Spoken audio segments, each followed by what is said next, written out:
every so often we hear about breathtaking scientific breakthroughs. And this past year, there were several in the neurology world. The next speaker will describe one of those breakthroughs. Dr. Peter Kang is a pediatric neuromuscular neurologist and physician scientist at the University of Minnesota, where he is director of the Greg Martsolf Jr. Muscular Dystrophy Center and professor and vice chair of research for the Department of Neurology. His research focus on solving patient-related genetic and genomic puzzles in muscular dystrophy, along with a collaborative project to translate cell therapies for muscular dystrophy into human clinical trials. He is president of the Child Neurology Society, and Dr. Kang will update us on disease-modifying therapies for pediatric neuromuscular disorders.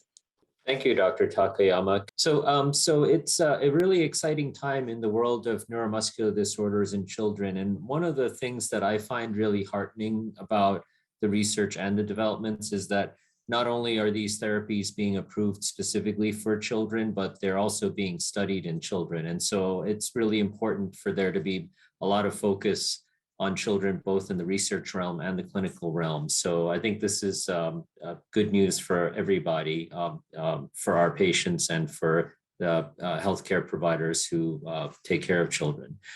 So let me see if I can, here, I just need to advance my slide. There we go.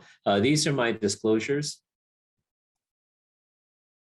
So I'll go over diagnosis a bit and then therapies, but then spend a lot of the time going through cases.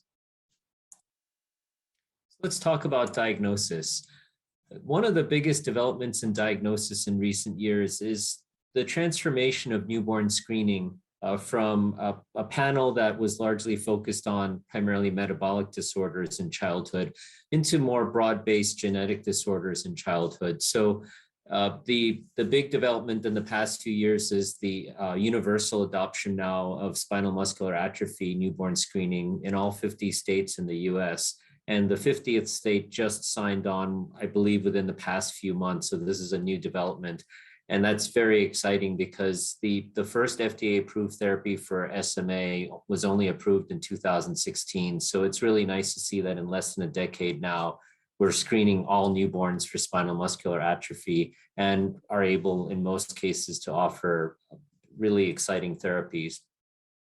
Duchenne muscular dystrophy, which is listed above here on the slide, is a little bit newer. And the first therapy for Duchenne muscular dystrophy was approved in 2016 also. However, it's been a bit more of a complicated situation, both technically with two-tier testing, as well as what the implications might be. So the recommended uniform screening panel still does not include DMD.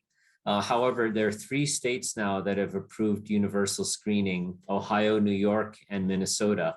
So we hope to see more states adopting this and for this to be adopted by RUSP so that would encourage more widespread adoption.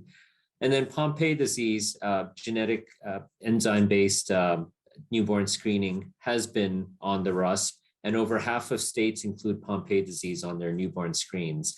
So we're seeing a broadening of newborn screening, and I expect that this trend will continue in future years.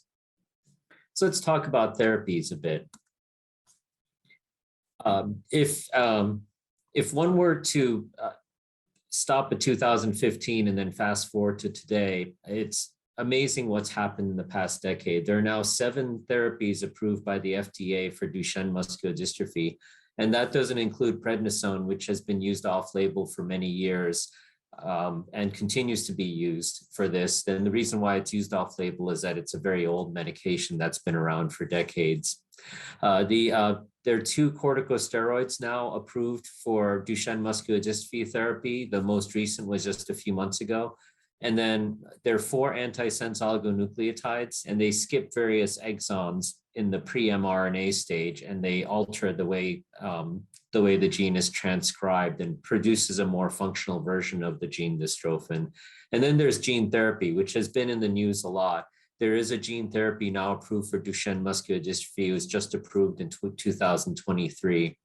And there are numerous therapies in human clinical trials. It's a scenario that was almost unimaginable 20 years ago when I began my career. So for spinal muscular atrophy, there are three therapies approved, as I mentioned. There's nusinersen, which is an antisense oligonucleotide. That was the first one approved. It requires intrathecal dosing, meaning you have to do a lumbar puncture and administer it into the spinal fluid, and it requires repeated dosing. There's onasemnogene abiparvovec, which is an AAV9-based gene therapy that was approved in 2019. It's administered intravenously. It can be given in a single dose. It does require significant pre and post-treatment monitoring, and we'll see in one of the cases coming up what that really entails and why this should be done fairly carefully, even though on the surface it seems like it's a fairly straightforward treatment. And then there's risdiplam, which is a small molecule therapy approved in 2020, and that's oral, which is nice. It's the only one of the three that's orally dosed.